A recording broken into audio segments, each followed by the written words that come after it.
dengan adanya mid lane yang belum terdeteksi dari seorang Aura. Dan dia harus siap untuk bisa mengcounter Haritnya. Karena ini kemungkinan besar akan Parsha, tapi Parshanya ini akan tercounter dengan adanya Harit loh. Aku bilang, dia akan potensi karena Parsha. Tapi Parshanya akan tercounter dengan Tapi adanya Harit. tadi aku lebih mikir Aura mereka bisa pick Xavier. Enggak, menurut aku dia akan pick Parsha. Karena kalau dia Parsha ini setidaknya dia harus nunggu gimana caranya Zaman Force keluar di mana tempat itu Zaman Force. Dia bakal langsung reset position. Dia baru buka Feather Strike. Jadi Feather Strike ini kondisi yang dia miliki adalah tidak boleh dibuka di early. Tidak boleh dibuka terlalu cepat. Di early, pokoknya aku gak bilang terlalu cepat. Kita anggap waktunya timingnya pas, tapi gak boleh dibuka selama kondisi. Satu, Fanny belum keluar Cutthroat. Kedua, Ruby belum terdeteksi posisinya. Ketiga, Heist belum tahu akankah dia ngebuang Zaman Force kemana. Karena kalau tiga kondisi ini belum terbuka dan udah ada Feather Strike, kemungkinan besar ini akan dipegang tim fight-nya oleh tim dari Rebellion. If zaman now nggak harus pakai real world manipulation untuk melakukan pick off. Spamming aja, Void Crystal, Void Blaze-nya, spamming. Sampai nanti posisinya dia terbuka untuk real world manipulation, baru dia buka. Jadi anggapannya menunggu ultimate atau resource skill dari Rebellion Zion habis dulu. 3, Ruby, Harit, satu lagi Oh, Fanny tadi, Cutthroat. Ya, karena itu sangat instant kill banget Iya, terhadap seorang Parsha. So ini dia di game yang ketiga. Akankah Rebellion kembali dengan kemenangan one-sided-nya atau Aura Fire yang akan membalikan game ini dengan reverse sweep. Go to the land of dawn with Momo-chan and Ranger Bronze. Oke, dan kali ini dengan keberadaan yang dimana purple buff harus banget untuk seorang Fanny di cover dengan sangat amat baik untuk Rebellion Zion. Dan Ujian Narko bersama dengan Swallow melakukan clear dengan cukup cepat di sini.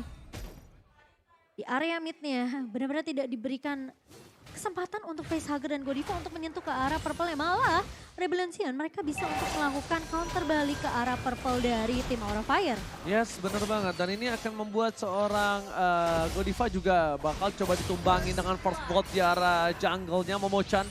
Memaksakan poking damage kembali dari seorang Ujian Narko mundur ke arah belakang dan Flicker mau tidak mau dikeluarkan begitu saja. Tapi lihat arah Vincent yang berhasil mendapatkan satu buah retribution. Mundur ke arah depan, tidak memiliki Cutthroat dan bahkan secara tidak langsung Vincent melakukan sedikit distraksi dengan adanya pergerakan dari Hai yang harus reset sebelum menuju ke arah turtle yang selanjutnya. Dengan Esmeralda juga ya yang dipick oleh Rebellion Zion di sini. Yang kita tahu memang Esmeralda ini semenjak Dominance Ice sudah tidak ada cooldown reduction. Ini yang ngebuat Esmeralda tentunya yang dulunya ini benar-benar kayak wah item dia Dominance Ice lalu ada buku juga. Ini yang ngebuat dia tentunya bisa nge-spam semua resource skill yang dimiliki sama Esmeralda. Tapi kali ini Esmeralda yang kemarin semenjak ada sedikit perubahan juga. Di buff dari segi magical damage dan juga pengurangan cooldown. Ini yang membuat tentunya pemain-pemain dari Rebellion Zion mereka lebih pede. Oke, menuju ke arah satu buah turtle. Kars akan mencoba membayang-bayangi pergerakan dari seorang Hai. Ini adalah salah satu hal yang cukup membuat Hai berpikir dua kali untuk bisa menuju ke arah team fight. Pada saat tadi dibuka, tidak ada cover, Ujian akan ditumpahkan. Tepakan, Hai bergerak bebas untuk mendapatkan satu buah retribution. No power retribution, one tengah dikeluarkan, dapatkan Cutthroat menuju ke arah seorang Hai. Terlalu terburu-buru, mundur ke arah belakang dan Godiva menutup pergerakan Swallow. Ini aku bilang, ketika seorang Kadita dibandingkan dengan seorang Eve, sama-sama oke, tapi kondisinya ini seorang Godiva yang pakai Godita. Ratu Pantai Selatan. Raja Pantai Selatan. Oh iya salah lagi. Dan bahkan sekarang kan efek airborne ini udah memberikan stun singkat ya. Jadi kemungkinan besar yang kena knock up airborne ini ya udah pasti bakal sedikit terhenti langkahnya ketika terkena efek tersebut. Dan lagi-lagi Godiva yang aku udah bilang selalu muncul dari area rembutan yang tidak terdeteksi oleh pemain-pemain dari Rebellion Zion. Memang mereka lebih berfokus untuk numbangin Facehugger terlebih dahulu, tapi mereka lupa keberadaan dari Godiva ini tidak terdeteksi tadinya. Ya sudah pasti. Kalau dia main front to back udah kayak tadi first blood. Pokoknya jangan sampai dia ketahuan posisi di mana. Ngeflank aja. Ngeflank di mana posisinya nggak berada dan kalau bisa dari seorang Kadita itu nggak boleh nge-cover Facehugger. Harusnya nge-cover kan, kalau bisa tukar satu untuk satu, Facehugger tumbang, kalau bisa ditukar sama Swallow. Kalau nggak ditukar sama yang lain, dan ini dia 4-2 Rebellion untuk Mirko dan juga Arashi sebagai kakak adik. Sedangkan sisa lainnya menuju ke arah Aura Fire. Iya, ini Emang kok kompak ya Bang Ade ya? Mirip ya. Iya, say. Dan sementara kalau Calamity Reaper di tangan dari seorang Hais tentunya di sini akan memberikan damage tambahan untuk seorang Haritnya. Plus dia bawa satu buah Purify yang dimana kalau misalnya dengan Petrify dari seorang Godiva ini connect, dia masih bisa mundur dan keberadaan dari Fluffy yang bisa tiba-tiba flicker dengan Braver Fighter ini masih bisa dihalau oleh seorang Hais sendiri. Dan Wijanarko ini masih coba untuk melakukan babysit ke arah seorang Hais. Dan pergerakan dari pemain-pemain Aura Fire kali ini mencoba lebih agresif karena posisi dari Turtle Camp dari Samsung Galaxy S23 sekarang sudah mulai muncul. Oke, mencoba melakukan duel Dragon Karen salah tapi Hyde sekarang mencoba ditumbang begitu saja. Berhasil one last hit. The power retribution untuk tim Aura Fire Rebellion harusnya berhasil mendapatkan satu buah turtle tanpa ada counties. Tapi lihat Godiva di sana akan coba untuk memancing keributan. Kars is coming. Ada Flavi di garis depan. Kabuki udah stand by on position. Para pemain dari tim Rebellion mencoba untuk memaksa tim fight Flavi versus everybody right here. Bakal coba untuk mengusir, memukul mundur pergerakan dan bahkan Ramweb tiba-tiba membuat Vincent seperempat darah. Walaupun begitu, berhasil dimenangkan dengan tim fight cukup maksimal Rebellion. Dipukul kembali, Pedersen dikeluarkan. Hai udah kembali ke lane out tapi Eve tidak berhasil menangkap pergerakan dari seorang Hai. Resetisasi kembali dan nampaknya dengan sword skill yang sudah habis dikeluarkan kedua belah tim, Turtle yang kedua yang dari tadi diperebutkan cukup lama akan di tangan dari Rebellion. Posisi dari pemain-pemain dari Aura Fire tadi bisa dibilang cukup jauh sih ketika posisi Hai terculik ya. Meskipun inisiasi udah dibuka dengan satu buah Wave Dragon, tapi follow up-nya masih terlalu jauh dari pemain-pemain Aura Fire. Mereka lebih siap untuk setup di area rivernya untuk ngedapetin turtle objektif dan tidak ada yang menyangka. Ternyata dari Hai sudah ngebuka dengan satu buah The Wave Dragon. Sehingga agak sedikit terlambat dan untungnya Hai tidak tumbang untuk yang ketiga kalinya. Dan bahkan kalau bisa kita lihat Momochan, kalau misalnya Hais ini menjadi salah satu orang yang bisa memporak-porandakan para pemain dari tim Aura Fire dan itemnya silakan Momochan. Iya, dengan satu buah Clock of Destiny dan sedang menuju harusnya ke arah satu buah Lightning Transcend untuk seorang Facehugger. Dan posisi dari Godiva kali ini masih ongoing harusnya. Dengan beberapa item yang dibutuhkan tapi lagi-lagi Kabuki. Tapi ada team fight. Ternyata itu Katie dan Vincent. Datang dengan cutthroat yang luar biasa. Gagal catching yang dilakukan para pemain dari tim Aura. Bahkan Feder Strike mau tidak mau dikeluarkan untuk melakukan satu buah cancellation. Emma Penetrant Flicker mencoba menunggang Wijanarko. Dan bahkan Haider Basana akan mendapatkan satu. Flicker dikeluarkan. Hais mundur dengan Summon Force. Chrono Dash. Synchro Vision. Belum mendapatkan siapapun. One last hit. Hais tetap berhasil mendapatkan dua. Looking for double kill. Recall terlebih dahulu dan Hais take the double kill in the top lane. Dengan adanya Calamity Reaper true damage yang diamankan oleh seorang Hais dan penggunaan shield yang sangat amat baik juga. Ini yang ngebuat tentunya Hais masih bisa untuk buying time yang cukup lama bisa dibilang. Dan bahkan dia menumbangkan satu pemain di area bawah. Wow, dan bahkan bisa dibilang ini dengan adanya satu pemain yang berhasil untuk mundur terlebih dahulu juga tadi dari Rebellion Zion. Membuat pemain-pemain dari Aura Fire mereka nggak bisa dapetin siapapun. Anggapannya jadi kerugian. Dan fun fact tentunya by Grab yang dimana Ruby dari Wijanarko ini memiliki win rate 71,43% dari 7 game di season 10. Kita tahu Wijanarko ini salah satu pemain yang benar-benar terlihat gemilang banget di season ke-10-nya. Itu yang aku bilang dia power banget dengan pergerakan dari Ruby-nya. Dan itu dibuka. Sebenarnya kalau Ruby ditukar sama Kadita juga ini bisa cukup mengganggu. Sedangkan dari seorang Kars di belakang dia hanya menjadi pengganggu saja untuk backline Aura Fire biar tidak fokus. biar ada lihat Fenestrek. Semua all in ke sana. Tapi di sisi sebaliknya, Vincent tiba-tiba berhasil mendapatkan satu buah kacau dengan maksimal. Permainan dari Revolution kali ini dengan unggul. 3.800 gold tanpa retribution-nya. Tidak tercounter. Di depan sana, pasangan menjadi pilihan dan bahkan Godiva Rockwave mencoba menutup Cello dan tidak bisa bertahan kembali. Flave, fans everybody. Swallow still survive. Oh my god. Swallow tidak berhasil ditumpahkan di sana. Gagal di take down oleh seorang Godiva. Mission impossible. Mencoba untuk menumbangkan Godiva untuk seorang Cars kali ini. Dan posisi dari seorang Cars ini cuma nge-cover pemain-pemain dari Rebellion Zion. Dan bisa dibilang ya dia datang muncul di saat teman-teman Rebellion Zion harus mundur aja. Gak terlalu overcommit, hanya memukul mundur pemain dari Aura Fire. Dan Swallow masih bisa survive dengan backup yang baik dan bahkan Vincent. Lihat Vincent-nya, Momo-chan. Dengan instant pick up yang dilakukan para pemain dari tim Rebellion, mereka mengungguli dari 6.600 gold difference. Bahkan Godiva tidak dikasih kesempatan untuk bermain. Mundur ke arah belakang. Heist terlalu mendominasi di arah gold lane dengan 5 poin kill yang mereka miliki. Dan sepertinya Hai cuma bisa merelakan begitu saja apa yang dilepaskan oleh para pemain dari tim Rebellion. Tidak bisa dibendung kembali. Memaksakan T-Fighter bottom lane. Mencoba untuk mendapatkan satu buah turret, tapi nampaknya mereka akan reset dan kembali untuk menyusun strategi yang mereka miliki. Tidak mau terburu-buru, tidak boleh rushing seperti di game yang kedua. Dan yang tidak bisa dibendung adalah diskon dari Grab tentunya ya. Jadi buat teman-teman yang mendukung tim favorit kamu, jangan lupa sambil order Grab ada diskon sampai dengan 26.000. Dan kalian bisa pakai promo di grb.to/ampil. Ini khusus untuk pengguna baru ya teman-teman ya. Jadi langsung di scan aja QR code-nya. Oke, Miss Cable, gak ada yang lihat. Menuju ke arah depan sana. Permainan dari tim Revolution kayaknya mereka menunggu. Tapi cutthroat-nya instan.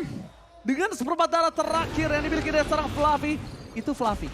Itu Fluffy. Itu harus digarisbawahi. Itu Fluffy. Kalau itu bukan kenanya, Facehugger. Itu bukan Kabuki. Hayang Pan.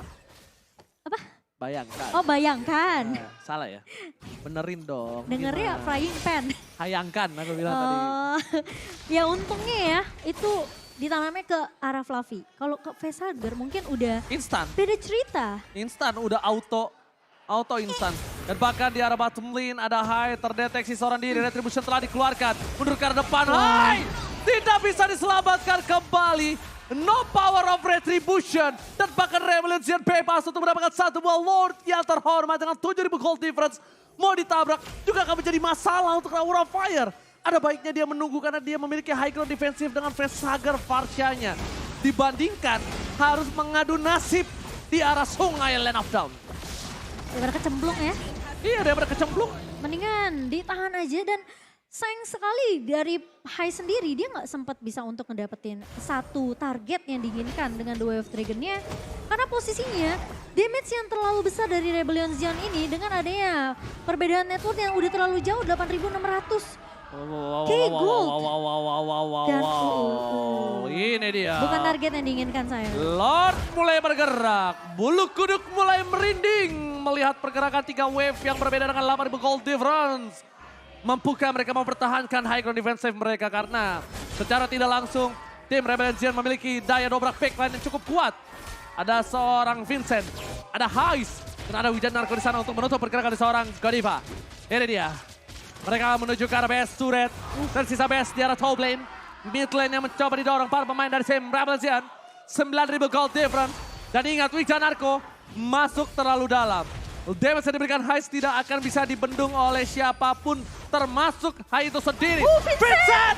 What? Tiba-tiba datang. Cutthroat dikeluarkan. Instant pick up by point dan Blacker. Berhasil mendapatkan satu poin tambah. Tapi di sana Vincent terkena The Way of Dragon. Berhasil diselamatkan. Tapi para pemain dari tim Rebellion mereka fokus ke Kabuki. Kabuki ter-take down. Base-nya terbuka. Ini bencana. Tapi Fluffy masih bergerak. Mencoba mempertahankan dirinya. Facehugger masih selamat. Wave minion bergerak. Para pemain dari tim Rebellion mereka harus mundur. Mereka nggak punya power untuk melakukan endgame. Kalau mereka memaksa endgame, ini bisa terwipe out untuk diri mereka sendiri. Iya tapi Vincent bisa datang Ji tiba-tiba. Oh my god Vincent. kali ini mencoba untuk memberikan sedikit distraksi dari seorang Heist. Fokus ke arah base-nya dan bahkan Rebellion Zion mencoba memaksakan satu buah point kill yang nampaknya gagal. Oke, tapi kali ini dengan double kill yang diamankan dan terlalu sedikit memaksakan untuk Gak teamfight bisa. di area base-nya dengan posisi ya pemain-pemain dari Aura Fire sudah mulai bisa melakukan resurrection juga. Tapi Heist masih mencoba untuk memberikan block damage. What? Buset dah. Heist versus everybody right here. Kabuki terkena damage, real world manipulation. Kabuki gak boleh pulang. Maunya digoyang dan ditumpahkan. Oh my God, harus reset kembali. Kalau masih mau maksakan, ingat sesuatu yang dipaksakan itu tidak berujung dengan baik. Apapun alasannya. Iya, dan kalau kita ngelihat instant reply by Samsung Galaxy S23, di mana memang sebenarnya minionnya udah nge-push tapi berhasil di-clear dengan cukup cepat juga oleh pemain-pemain dari Aura. Dan sangat disayangkan karena posisi dari Vincent-nya memang sudah sempat dembangin Fluffy. Tapi dengan adanya pergerakan dari pemain-pemain Aura Fire yang langsung melakukan reset lagi dan mereka langsung memberikan sedikit balasan ke arah pemain-pemain dari Belengjan yang udah gak punya resource skill. Ini yang ngebuat pemain dari Aura Fire masih bisa untuk nahan juga. Dan meskipun kayak Kabuki sempat memberikan sedikit poke damage dari awal, itu yang ngebuat Rebellion Gen tentunya masih bisa untuk ditahan dari pemain-pemain Rebellion Gen yang mencoba untuk memaksa untuk menumbangkan base-nya. Tapi kalau sementara kalau kita lihat dari Eclipse-nya sendiri, dari Kabuki udah mendapatkan satu buah Wind of Nature dan respect tentunya dengan satu buah Athena Shield di sini. Bersama dengan adanya Demon Hunter Sword untuk attack speed dan juga Golden Staff di tangan seorang Kabuki. Ini Retribution yang sangat menentukan juga ini kita lihat. Retribution yang mampukah didapatkan high. Tapi Kabuki bisa saja diganggu oleh seorang Kars. Kars sedikit coba ditangkap. Ada seorang high di depan sana. I'm Offended telah dikeluarkan. Tapi lihat Lordnya terreset. Posisi terdeteksi. Fluffy berhasil mengeluarkan Brave Fighters-nya tapi itu terpancing oleh seorang Vincent. Yang tandanya team fight nanti kalau dipaksakan oleh seorang Rebellion Zion tidak ada Brave Fighters walaupun cooldown-nya cepat. Cuma sekarang kondisinya Heist tidak bisa dibendung. Heist bisa ditangkap. Mungkin ini kasus yang sangat ditunggu-tunggu oleh tim dari Aura Fire. Menurut aku Heist-nya udah punya banyak item yang dia butuhin dari Holy Crystal dan bahkan kali ini Kars tidak berhasil untuk ditumbangkan. Tapi Aura Fire mereka bisa dapetin untuk Lord-nya. Oke, Ward didapatkan tanpa ada sedikit Rebellion kontes. Zion. Dan langsung menuju ke arah tengah. Para pemain dari tim Rebellion Zion, mereka ingat. Tadi mereka sempat unggul 9.000. Tapi karena ada sebuah pemaksaan yang dia miliki. Jadinya mereka harus terkikis ya. Terkikis 2.000 tandanya. Aura Fire udah mulai kuat dengan high ground defensif yang mereka miliki. Swallow, no immortality. Dan ini cukup berbahaya. Feather Esther Cloud cepatkah dibuka? Tidak ada high ground defensif. Aura Fire, mereka harus berhati-hati. Mundur ke arah belakang. Godiva terlihat di arah backline. Tapi lihat, Swallow hilang. Instant pick up yang dilakukan oleh tim Aura Fire. Berhasil mengurangi damage dari Rebellion Zion. Dan bahkan Heist versus everybody. Berhasil mendapatkan Godita. Blessing Blessing dikeluarkan. No with the toucher. Heist berhasil men-take down Flavika. No. Flavis no survive. Heist Albuster takedown. Dan bahkan no power untuk bisa menumbangkan dan melakukan end. Gak bisa. Mereka memaksakan. Heist. Gila. Apa yang terjadi? Memaksakan keadaan Heist. Riskan sekali, tapi itu dia high risk, high return. Rebellion mengamankan game yang pertama atau match yang pertama di pembuka EPL Indonesia Season 11. Wow, itu riskan banget. Masih belum bisa untuk mendapatkan poin kemenangan dari Rebellion Zion.